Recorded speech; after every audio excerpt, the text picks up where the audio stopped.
आज हम करेंगे important fill-ups for board exam. कुछ ऐसे फिलअप्स हैं जो कि रेगुलरली पेपर में पूछे जाते हैं। आज उन्हीं के बारे में पढ़ेंगे हम।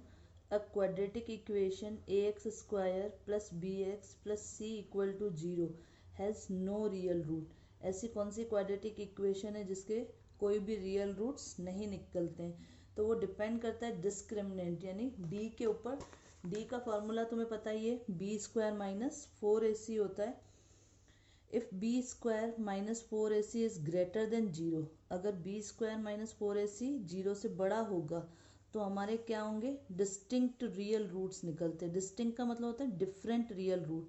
अगर डिफरेंट रियल रूट निकले, क्वेश्चन में अगर ऐसा पूछा जाए कि डिफरेंट रियल रूट्स होने चाहिए, तो उसमें तुम्हें क्या लिखना पड़ेगा, D is greater than zero या फिर B square minus 4ac is greater than zero. अगर कंडीशन इस तरीके से आ जाए कि B square minus 4ac equal zero हो, यानी कि डी किसके बराबर हो, जीरो के बराबर हो, तब हमारे टू रियल रूट्स निकलते हैं और सेम होते हैं। If B square minus 4ac is less than zero, यानी कि डी अगर जीरो से छोटा हो तो नो रियल रूट्स, कोई भी रियल रूट्स नहीं निकलता है। हमारे क्वेश्चन में पूछा गया है नो रियल रूट्स, तो उसमें हमारा डिस्क्रिमिनेशन क्या होगा, जीरो से कम होगा। B square minus 4ac is less than zero होगा। तो हम यहाँ पे क्या भरेंगे, नो रियल रूट है तो B square minus 4ac is less than zero, या फिर इस तरीके से भी लिख सकते हो आप, d is less than zero. Second है हमारा, the discriminant d of the equation 3x square minus 2x plus 1/3 equal to zero is. अब डिस्क्रिमिनेंट का फॉर्मूला मैंने अभी अभी तुम्हें बताया, बी स्क्वायर माइनस 4ac। ठीक है, तो अभी हमें इसमें से पहले a चूज करना है। a क्या है हमारे पास, 3 है। b हमारे पास क्या है, -2 है। और c की वैल्यू हमारे पास क्या है, 1/3। बस अब फॉर्मूला में रखेंगे हम ये बी स्क्वायर माइनस 4ac में। बी स्क्वायर मतलब -2 का स्क्वायर माइनस 4ac, 4 की जगह 4। a की वैल्यू हमारी कितनी है, 3 है। और c की वैल्यू हमारे पास कितनी है, 1/3 है। ये सब मल्टीप्लाई में, क्योंकि इनके बीच में कोई साइन नहीं लगा हुआ है तो मल्टीप्लाई में जाएंगे। 2 का स्क्वायर करोगे तो 2 2 ज़ा 4 प्लस 4 हो जाएगा, because -2 multiply -2 minus minus plus, और 2 2 ज़ा 4 हो जाएगा। यहाँ पे ये 3 से 3 हमारा कैंसिल हो जाएगा, तो बाकी बचेगा 4 1 जा 4, 4 माइनस 4 करोगे तो आंसर क्या आ जाएगा, जीरो आ जाएगा। तो discriminant of this equation is zero. In the AP 3/2 1/2 -1/2 -3/2 the common difference D is. अब हमें इसमें कॉमन डिफरेंस D निकालना है। तो कॉमन डिफरेंस का जो फॉर्मूला होता है वो होता है A2 माइनस A1 कर दो, या फिर A3 माइनस A2 कर लो, A4 माइनस A3 कर लो। तो हमारे पास क्या आ जाएगा, कॉमन डिफरेंस। हम A2 माइनस A1 कर लेते हैं। 3/2 हमारी A1 टर्म है और 1/2 हमारी A2 टर्म है। तो A2 माइनस A1 है, तो A2 हमारी क्या है, 1/2 माइनस 3/2। 1 माइनस 3, 3 माइनस 1 करेंगे तो माइनस का 2 बचेगा, और अपॉन में 2, 2 1 जा 2, तो -1 आ जाएगा। दूसरे से भी चेक करके देख लेते हैं हम, A3 माइनस A2 करके देख लेते हैं। A3 हमारी कितनी है, माइनस का 1/2, और A2 हमारी कितनी है, 1/2। एलसीएम लेने की ज़रूरत नहीं है, सेम डिनोमिनेटर है, -1, और ये भी -1 आ जाएगा। माइनस माइनस प्लस, तो माइनस का 2 आ जाएगा, 2 डिवाइडेड बाई 2 -1 आ जाएगा। तो हमारी AP का कॉमन डिफरेंस, जहाँ भी जिस भी टर्म को आप माइनस करोगे, जिन दो टर्म को या इन दो टर्म को या फिर इन बीच वाली दो टर्म को माइनस करोगे, तो आंसर हमेशा सेम रहेगा, क्योंकि कॉमन डिफरेंस से सभी में डिफरेंस AP में सेम होता है। तो हम कोई सी भी एक टर्म लेके और कर सकते हैं सॉल्व। तो इसका आंसर आ जाएगा -1। देन फोर्थ है हमारा fill ups, the sum of the probabilities of all the elementary events and an experiment is 1। क्योंकि जितनी भी probabilities आप निकालते हो उसमें elementary events जो होते हैं वो हमेशा उनका सम क्या होता है, 1 होता है। ये हमेशा पूछा जाता है क्वेश्चन बोर्ड एग्जाम में और बहुत ही ज़्यादा इजी है। Formula of area of a sector of a angle theta is. अब सेक्टर यूज हो रहा है वर्ड, इट मीन्स सर्कल की बात हो रही है। सर्कल का ही कोई एक पार्ट होता है जिसको हम क्या कहते हैं, सेक्टर कहते हैं। और सेक्टर का जो एंगल दिया हुआ है वो हमें दिया हुआ है थीटा। हमें फॉर्मूला एरिया ऑफ सेक्टर का लिखना है। तो पाई आर स्क्वायर तुम्हें पता है किसका एरिया होता है, सर्कल, पूरे सर्कल का। बट हमें तो सिर्फ इस सेक्टर का, इस पार्ट का एरिया चाहिए। तो कंप्लीट एंगल इसका क्या होता है, 360। 360 में से हमें कितने की जरूरत है, थीटा की, क्योंकि हमें सिर्फ इतने की निकालनी। तो theta by 360 pi R square से हम सेक्टर का एरिया फाइंड कर सकते हैं। Formula of volume of cylinder is, volume of cylinder होता है पाई आर स्क्वायर एच। अब वॉल्यूम, वॉल्यूम का मतलब ये होता है किसी भी चीज़ के अंदर कितनी चीज़ फिल हो सकती है। मान लो ये हमारी एक बॉटल है जिसके अंदर हमें पानी फिल करना है। अब पानी फिल करना है तो इस फिगर के लिए क्या दो चीज़ें जरूरी है, एक तो नीचे का बेस होना जरूरी है कि बेस इसका क्या होना चाहिए, पूरा सॉलिड होना चाहिए। और दूसरी इस चीज़ की हाइट होना जरूरी है। अगर मान लो एक सिर्फ बेस हो तो हम उसमें पानी फिल नहीं कर सकते हैं। अब जब तक इसकी हाइट नहीं होएगी तब तक हम इसमें कुछ भी चीज़ फिल नहीं कर सकते हैं। तो इसलिए वॉल्यूम का फॉर्मूला जो होता है वो हम इस तरीके से फाइंड करते हैं, volume equal to base area multiply height. अब देखो बेस, इस बॉटल का जो बेस है वो किसका है, सर्कुलर शेप का है। सर्कल का एरिया क्या होता है हमारे पास, पाई आर स्क्वायर होता है। और इंटू एच करोगे तो पाई आर स्क्वायर एच हो जाएगा। इस तरीके से मान लो हमें क्यूबॉइड का वॉल्यूम फाइंड करना है, वॉल्यूम ऑफ क्यूबॉइड फाइंड करना है। तो वॉल्यूम ऑफ क्यूबॉइड में क्या होता है, बेस जो होता है क्यूबॉइड का वो किस शेप का होता है, रेक्टेंगल शेप का होता है। ये हमारा क्यूबॉइड, क्यूबॉइड जिसका बेस किस शेप का है हमारे पास, रेक्टेंगल शेप का होता है। तो रेक्टेंगल का एरिया तुम्हें पता ही है, लेंथ इनटू ब्रेथ। और साथ में इसकी मुझे क्या चाहिएगी, हाइट की जरूरत होएगी, तो मल्टीप्लाई कर दूंगी हाइट से। तो एल बी एच हमारा क्यूबॉइड का फॉर्मूला हो जाएगा। अब इस तरीके से आप कोई सा भी फिगर हो जिसका तुम्हें वॉल्यूम फाइंड करना हो, आप इस तरीके से फाइंड कर सकते हो। There is an empirical relationship between the measure of central tendency 3 median equal to mode plus what। अब empirical formula जो होता है mode equal to 3 median minus 2 mean. But हमें क्वेश्चन में क्या दिया है, 3 median equal to mode plus what. तो इसके लिए हमें इसी को रीअरेंज करके सॉल्व करना है। मोड हमें यहाँ पर 3 मीडियन को इक्वल के एक साइड रखना है, सिर्फ हमें ये क्या करना है, -2 मीन को मोड की तरफ ले जाना है। 3 मीडियन इक्वल टू किसके बराबर हो जाएगा, मोड प्लस 2 मीन के बराबर। इस तरीके से भी आ सकता है, या फिर हो सकता है आपको -2 मीन गिवन हो, ये 2 मीन गिवन हो, 2 मीन, तो हम मोड को क्या करेंगे, मीडियन की तरफ ले जाएंगे। तो 3 मीडियन और ये प्लस का मोड उधर जाएगा तो माइनस का मोड। फिलअप्स किसी भी तरीके से आ सकता है, बट तुम्हें सिर्फ ये एक फॉर्मूला याद रखना है, फिर रीअरेंजमेंट कर कर और तुम्हें आंसर निकालना पड़ेगा। तो अभी हमें क्या दिया हुआ था यहाँ पर, 3 median equal to mode plus, तो हमने क्या भर दिया वहाँ पे, 2 मीन भर दिया, 2 mean. Formula of the area of the circle of radius R is, अब एरिया ऑफ सर्कल तो तुम्हें पता ही है, अभी बताया था, ऊपर पाई आर स्क्वायर होता है। A tangent to a circle intersect it in a dash point. अब जो टेंजेंट होता है वो सर्कल को कितनी जगह पर कट करता है। कभी भी कोई भी टेंजेंट खींचोगे आप तो वो ओनली वन प्लेस पर ही, वन पॉइंट पर ही कट करेगा। बट जो सीकेंट होता है वो हमेशा 2 पार्ट पे कट करता है। सीकेंट कितने पार्ट पर कट करेगा, 2 पार्ट्स पर। और जो टेंजेंट होता है वो 1 पॉइंट पर कट करता है।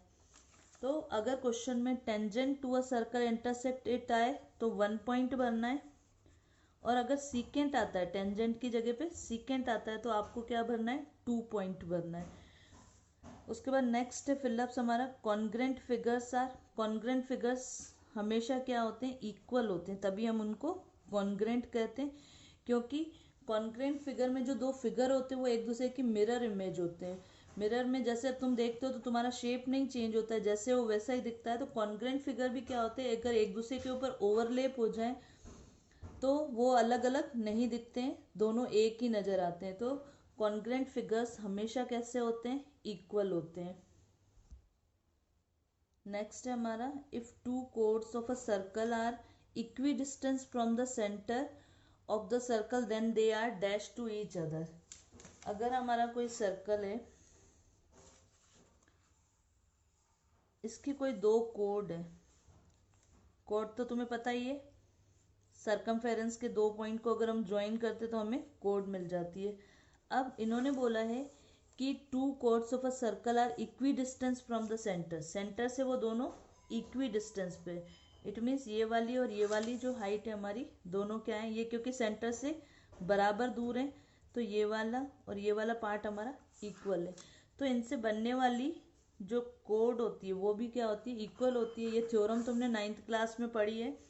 तो इक्वी डिस्टेंट पे होती है अगर कोड, तो वो हमेशा दोनों कोड क्या होती है, इक्वल होती है। The two tangent drawn from a external point of a circle are, अब टेंजेंट अगर हम किसी भी एक्सटर्नल पॉइंट से सर्कल की तरफ खींचते हैं तो वो आपस में हमेशा क्या होते हैं, इक्वल। ये थ्योरम तुमने पढ़ी है, ओ ए इक्वल टू ओ बी। तो ये वाली चीज़ और ये वाली टेंजेंट दोनों क्या हो जाएंगे, आपस में बराबर होते हैं। तो हम लिखेंगे the two tangents drawn from a external point of a circle are equal. The probability of impossible event, impossible event dice में कितने नंबर होते हैं, 1 2 3 4 5 एंड 6। मैं पूछूं 7 की प्रोबेबिलिटी कितनी होती है, तो 7 तो उसमें होता ही नहीं है, तो कैसे आएगा, जो चीज़ है ही नहीं तो वो चीज़ क्या कहलाती है, इम्पॉसिबल। तो इम्पॉसिबल इवेंट की जो प्रोबेबिलिटी होती है वो हमेशा क्या होती है, 0 होती है। If the sides of a two triangle are proportional then triangle will be, अब दो ट्राइंगल हैं जो कि इक्वल नहीं है, केवल हमें ये बोला है कि उनकी जो साइड है वो प्रोपोर्शनल है, रेशो में है। तो अगर ये वाला और ये वाली चीज़ प्रोपोर्शनल में होंगे, अगर एक बढ़ेगी तो दूसरी भी साथ में बढ़ जाएगी। तो प्रोपोर्शनल जो रेशो होते हैं, रेशो में जो फिगर होते हैं वो फिगर केवल सिमिलर कहलाए जाते हैं, न कि इक्वल। इक्वल हमेशा कॉन्ग्रेंट फिगर होते हैं और प्रोपोर्शनल जो होते हैं वो सिमिलर फिगर होते हैं। The radius of a circle is 7 centimetre. Then area of a circle, area of circle का फॉर्मूला हमने अभी पढ़ा था, पाई आर स्क्वायर। पाई की वैल्यू 22/7 और आर हमारी गिवन है 7 सेंटीमीटर। तो 7 इंटू 7, बिकॉज स्क्वायर है तो दो बार लिखेंगे, 7 से 7 कैंसिल हो जाएगा, 22 को 7 से मल्टीप्लाई करोगे तो 154 सेंटीमीटर स्क्वायर आ जाएगा। तो इसका आंसर आ जाएगा हमारे पास 154 centimetre square.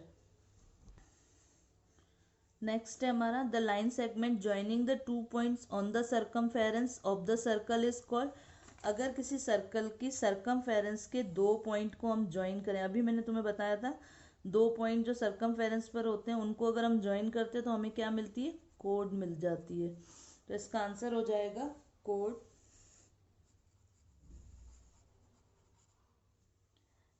Then 17th fill up से हमारा if the corresponding part of two triangles are equal then the triangles are congruent, क्योंकि कॉरस्पॉन्डिंग पार्ट्स किसके होते हैं, कॉन्ग्रेंट ट्राइंगल के, जिसको तुम सीपीसीटी के थ्रू इक्वल करते हो वही क्या होते हैं, corresponding parts.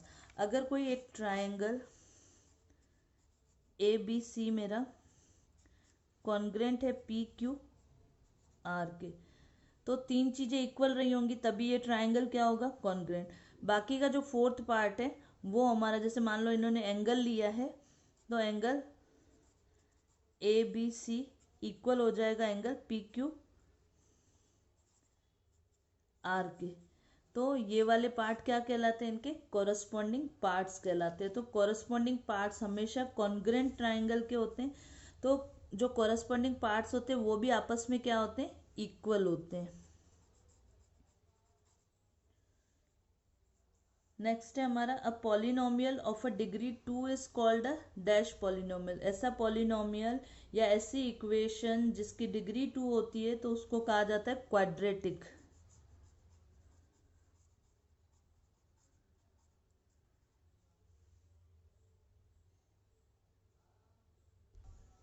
The zero of the linear polynomial A X plus B is, हमें ए एक्स प्लस बी का जीरो निकालना है।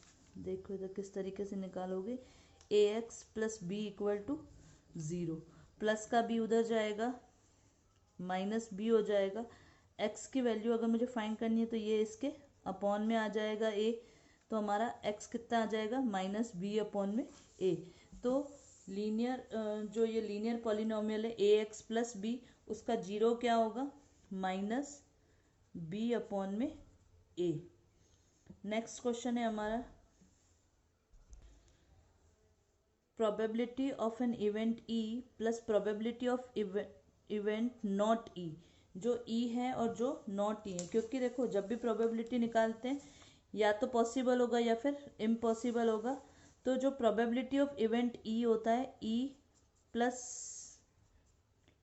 डैश ई इक्वल टू हमेशा क्या होता है, वन, क्योंकि प्रोबेबिलिटी हमेशा वन पर ही फाइंड की जाती है। तो इसलिए probability of an event E plus not event वाला ई, तो उनका सम कितना होता है, हमेशा वन होता है।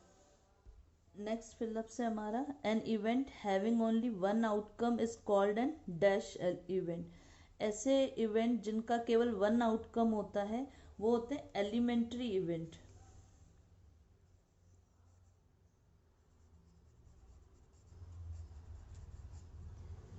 ऐसे इवेंट जिसका केवल एक ही आउटकम होता है उसको हम क्या कहते हैं, एलिमेंट्री इवेंट कहते हैं। नेक्स्ट क्वेश्चन है the probability of an event that is certain to happen.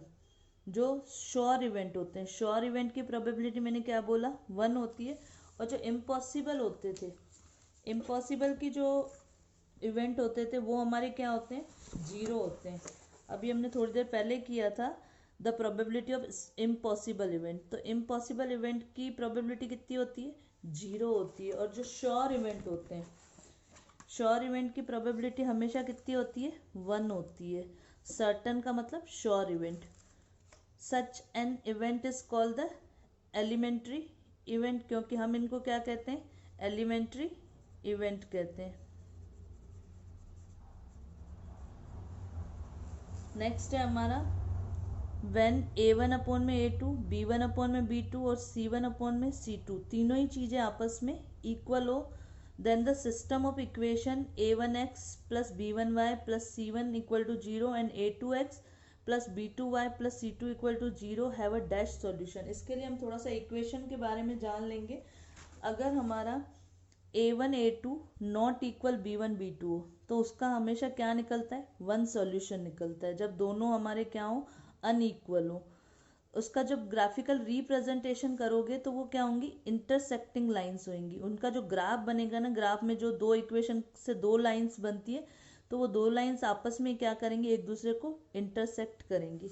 अगर हमारे पास तीनों इक्वल हो, A1 अपॉन में A2, B1 अपॉन में B2 equal to C1 upon में C2, तीनों ही चीज़ें इक्वल हो तो मैनी सॉल्यूशन निकलेंगे, बहुत सारे सॉल्यूशन आप निकाल सकते हो। और उसका ग्राफिकल रिप्रेजेंटेशन कैसा रहता है, कोइंसिडेंट लाइंस होती है। कोइंसिडेंट लाइंस का मतलब होता है एक ही लाइन के ऊपर दूसरी लाइन लाई करेगी। तो ये वाली चीजें क्या कहलाती है, कोइंसिडेंट। कोइंसिडेंट ग्राफिकल रिप्रेजेंटेशन कब होता है, जब हमारे तीनों ही इक्वल हो, A1 अपॉन में A2 इक्वल हो, B1 अपॉन में B2 इक्वल, C1 अपॉन में C2। अब नो सॉल्यूशन कब निकलता है, जब हमारा A1 अपॉन A2 इक्वल हो B1 अपॉन B2 के, बट वो नॉट इक्वल हो C1 अपॉन C2 के। C1 अपॉन C2 के अगर इक्वल नहीं आते तो नो सॉल्यूशन, कोई भी सॉल्यूशन नहीं निकलता है। और उनका जो ग्राफिकल रिप्रेजेंटेशन होता है तो वो पैरेलल लाइंस होती है। जब भी आप ग्राफ पे बनाओगे उसको तो आपके पास दो पैरेलल लाइंस आएंगी। इससे रिलेटेड बहुत सारे क्वेश्चंस पूछे जाते हैं, तो इसलिए इसको ध्यान से समझना।